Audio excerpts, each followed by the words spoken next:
Are you applying for the job? You know what? Stalker's that's a harsh word. There are people that, yes, I have. But you know what? How do I say this? Yes, they're harmless. They don't mean any harm. They don't mean to annoy me. And I try my best to keep that in mind. There are a couple of people in particular who email me all the time. I mean, like 5 times a day. I'm not kidding. And you know what their emails say? Hey, how are you today? I don't have time for that. You know what I'm saying? Hey, I'm sitting in math class and it's boring. What are you doing? I'm not a teenage buddy of theirs. You know what I'm saying? I don't have time for that. And I love them, but I can't correspond with. I get, just so you guys know, some people write and ask me, this may be a question somebody would like answered. I get upwards of 100 fan letters a day. 100. How long does it take you to answer email? I try my best, and most of you know because I've answered your emails. I get up between 75 and 100 emails a day. And I stay up until 1 or 2 in the morning almost every night answering email because it's important to me that you know how much I appreciate your support. And so I try to write back. But I'll write back and then suddenly they think like we're pen pals now. Oh, you wrote back? Oh my gosh, well I have 45 questions. And I'm sorry, I don't have time for that. And so some people that write all the time, almost kind of like stalker-like, you know. They mean well, but they just don't, you know what I mean? They don't seem to understand that I just don't have time. And if they would look at my inbox and realize that they are one of 100 emails that I need to get to, you know, I can't do it. I physically can't do it. You know, I have a life, and I have work, and responsibilities, and relationships, and travel, recording sessions. So there are those kind of, there are just a few of those. But the funniest thing of all, and I wouldn't even consider this stalking, but it's funny, and most people would consider this stalking. I was at a convention, Anime Central. I know some of you went to Anime Central.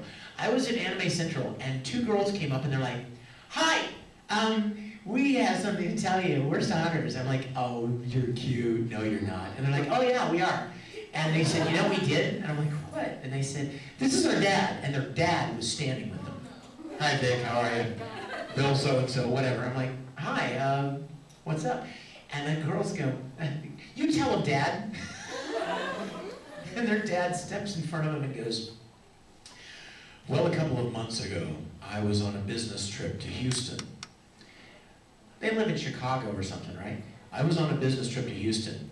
And my daughters, and they're sitting there going, my daughters sent me your address and begged me to find your house on GPS and take a picture of it for them. And I'm like, you didn't do it, did you? And he's like, I'm ashamed to say I did. And sure enough, the girls go, look! And it was a flippant picture of my house their dad took with his cell phone. That's kind of stalker-like. But you see, nothing to be afraid of. Nobody's pulling out a gun. Nobody's, rolling a grenade into the living room, you know? The other kind of stalking, again, something that most people would consider stalking, and it just didn't even occur to me. Because I try to be like really sociable and friendly and stuff. And one day I was home, it was one afternoon, middle of the afternoon, and my doorbell rings. Well, nobody ever comes to the doorbell, right? To the door, so I figured it was UPS or whatever. So I go out there, and I have these big windows on either side of my front door. And as I walk to the window, I see like 7 kids. And clearly from their attire, they're anime fans. And I was like, oh crap. Crap, they saw me. Hi, are you guys doing? Like, oh my God, it's you!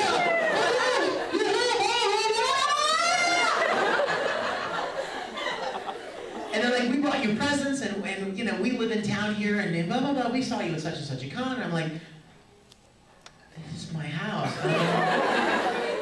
You want to come in? And I let them in, and we sat down in my living room and talked for probably half an hour. And they gave me some things that they brought. And I'm like, okay, well, you know what? Thank you for coming to say hello. I really need to get going and stuff to do. And so they left. I told other voice actors this story, and they're like, oh, Vic, you can't be serious. You let them in your house? I was like, well, they're kids. I mean, it's not like they're coming to shoot me, right? They're fans. They're like, how do you know? How do you know? How do you know that maybe they're like some crazed, you know, crazed nutty fan, you know? And when they want to kill you and take your spirit or something, scalp you, take your hair, I don't know. Steal your Star Trek stuff, I don't know. And so stuff like that happens, and if I thought about it, I would probably think of some other funny stalker stories. But I don't think of it that way. I just, you know, just kind of roll with it. Meg. Hi. Hi.